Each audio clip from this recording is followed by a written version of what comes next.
राम राम। भगवान का जो भी कोई भक्त हो, किसी जाति का हो, किसी धर्म का हो, लेकिन अगर सच्चे मन से भगवान का पूजन करता है, भगवान की भक्ति करता है, तो भगवान स्वयं उसको अपना मार्ग दिखाते हैं। अफगानिस्तान में एक मुसलमान था जिसका नाम था रस खान। वह एक पान की दुकान पर पान खाने जाता था। उस पान की दुकान पर, जो एक हिंदू की दुकान थी, उस पर भगवान कृष्ण का एक सुंदर चित्र लगा हुआ था। छोटी सी सूरत, बांसुरी बजा रहे हैं जंगल में खड़े होकर, ऐसा चित्र था। जब रसखान पान खाने आया, उस पान वाले से पूछा कि ये बालक कौन है, ये चित्र किसका है। उस पान वाले ने बताया, ये चित्र श्याम का है, इनको श्याम सुंदर कहते हैं। तो उन्होंने कहा, इनकी माता का नाम क्या है? उन्होंने कहा, इनकी माता का नाम यशोदा है, पिता का नाम नंद है।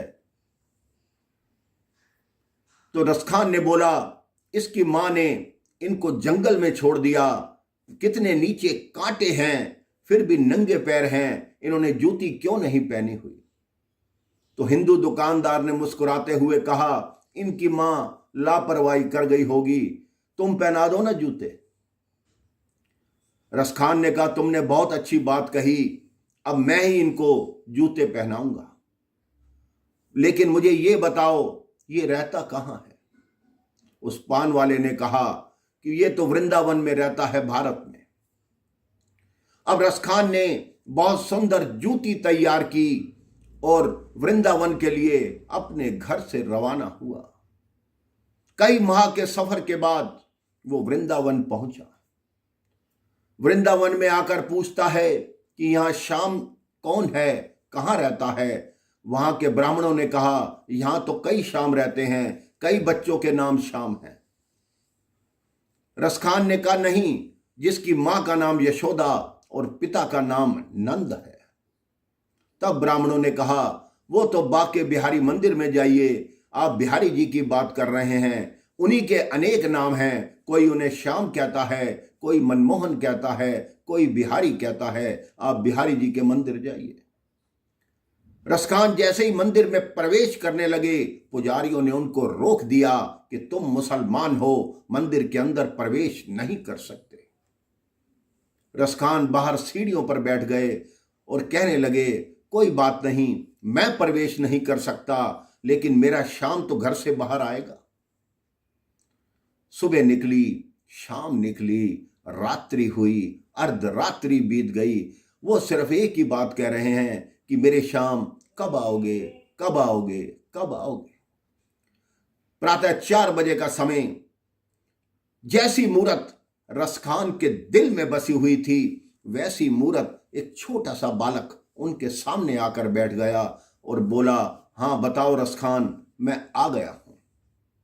रसखान की आंखों से झरझर आंसू बहने लगे। उसने उस बालक को अपनी गोद में बिठाया। जैसे ही उनके चरणों को देखा, वो रोने लगे, फूट फूट कर रोने लगे। तो उन्होंने पूछा कि आपके पांव घायल क्यों हैं? तब कृष्ण जी ने बड़ा सुंदर जवाब दिया कि आपने जिस रूप की कल्पना की है, वो मेरा गोकुल का रूप है और ये वृंदावन है। आपके बुलाने पर मैं गोकुल से नंगे पांव भाग कर आया हूं, तभी मेरे पांव में कांटे चुभ गए हैं। रसखान जी ने उनके चरण साफ किए, आंसुओं से उनके चरण धोए, और उसके पश्चात वो प्यारी सी जूती पहनाई और कहा, वर मांगो, क्या मांगते हो? तब रसखान ने कहा, हे प्रभु, आपकी जो मोहनी मूरत है वो सदैव मेरे मन में बसी रहे, मैं आपका भक्त बन के रहूं। उस दिन के पश्चात रसखान भगवान कृष्ण के भक्त बन गए। आप कितने ही सवैये, कितने ही दोहे रसखान जी की लिखे हुए सुनते रहते हैं। प्रातः जब मंदिर खुला बाके बिहारी जी का, तो उन्हीं पुजारियों ने देखा भगवान जी ने वही जूती पहन रखी है जो उस मुसलमान के हाथ में थी। पुजारियों के आश्चर्य का ठिकाना नहीं रहा कि जब मंदिर बंद था, ताले लगे हुए थे, वो बाहर था, तो भगवान ने जूती कैसे पहनी। उस दिन के पश्चात रसखान का जीवन कृष्णमय हो गया और रसखान सिर्फ कृष्ण कन्हैया की जय, कृष्ण कन्हैया की जय, श्याम सुंदर की जय यही करते रहे। आप भी अपने मन से जब भी भगवान को सच्चे मन से पुकारेंगे, भगवान आपके समक्ष सदैव उपस्थित रहते हैं। केवल पुकारने की देर है। राम राम, जय श्री राम।